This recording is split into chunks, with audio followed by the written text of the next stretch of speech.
Asifabad collectorate ఎదుట BRS MLA khoa Lakshmi నిరసనలకు దిగారు.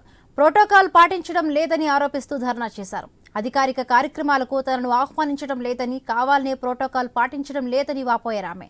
అధికారుల తీరును నిరసిస్తూ కలెక్టరేట్ ముందు బైఠాయించారు కోవా లక్ష్మి. తిర్యాని, రెబ్బన మండలాల్లోని అధికారులు ఇటీవల ఇందిరమ్మ ఇళ్ల భూమి పూజకు తనను పిలవకుండా టీసీసీ అధ్యక్షుడు విశ్వప్రసాద్తో శంకుస్థాపనలు చేయించడంపై ప్రశ్నల వర్షం కురిపించారు ఎమ్మెల్యే. ఆదివాసీ మహిళా ఎమ్మెల్యేను చిన్నచూపు చూస్తున్నారని ఆరోపించారు. ఎమ్మెల్యే ఆందోళనతో కాసేపు ఉద్రిక్తతకు దారితీసింది. ఇందిరమ్మ కమిటీలు వేశారు. సరే ఇందిరమ్మ కమిటీలు ఏవైతే ఎంతవరకు కరెక్ట్ అండి? ఏ ప్రోటోకాల్ అండి చెప్పండి? ఏ ప్రోటోకాల్? ఒక ఎప్పుడో పోతారండి? హౌసింగ్ డిపార్ట్మెంట్ పోతారా? సెక్రటరీ పోతారా?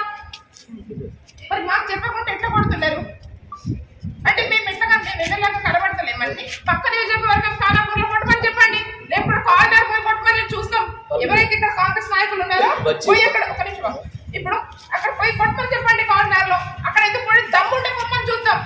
ఇవాళ ఎవరైతే ఆదిలాబాద్ లో కాంగ్రెస్ నాయకులు లేరండి, ఇవాళ నిర్మల లేరండి, వాళ్ళ బయసాలు లేరా, కార్నర్ లేరా, మరి అక్కడ ఎందుకు కొట్టరు వీళ్ళు కాంగ్రెస్ నాయకులు?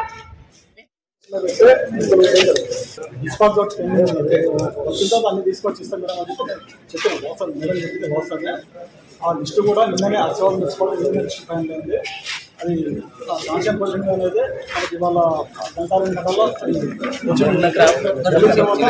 మేడం ఇద్దామని చెప్పి మేడం కూడా ఫోన్ చేస్తున్నాం. గంటారెండు గంటలు టోటల్ వచ్చింది చెప్పింది. అదొకటి. రెండోది మేడం మీరు అందరూ ప్రోటోకాల్ అని చెప్పి ఆల్రెడీ ఎంపీడీ వాళ్ళు కూడా ఇప్పుడు ఫర్దర్గా ఎంపీడీలోకి ఇన్స్ట్రక్షన్ ఇస్తాం మేడం. ఫర్దర్గా ఇక్కడ నుంచి వెళ్ళి అది ప్రోటోకాల్ ఎక్కడ కూడా ముగ్గురు పోయాము మీ నోటీసులో పెడితే ముగ్గురు డిస్పాచ్ వచ్చిన అన్ని తీసుకొచ్చి ఇస్తాం మేడం అని చెప్పాను.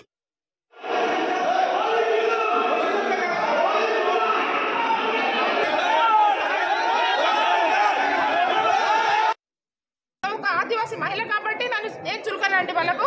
ఇవాళ అధికారులు చులకన చేస్తున్నారు. ఇవాళ ఎవరైతే వాళ్ళకి ఎట్లా ఇస్తారు చెప్పండి? ఎట్లా కొబ్బరికాయ కొట్టడానికి అవకాశం ఇస్తారు? కలెక్టర్ గారు కూడా నేను అడుగుతున్నాను. వాళ్ళ కాంగ్రెస్ నాయకుల మీద ఏం యాక్షన్ తీసుకుంటారో మేము అడుగుతున్నాం. ఇవాళ వాళ్ళ మీద ఏం చర్యలు తీసుకుంటారు?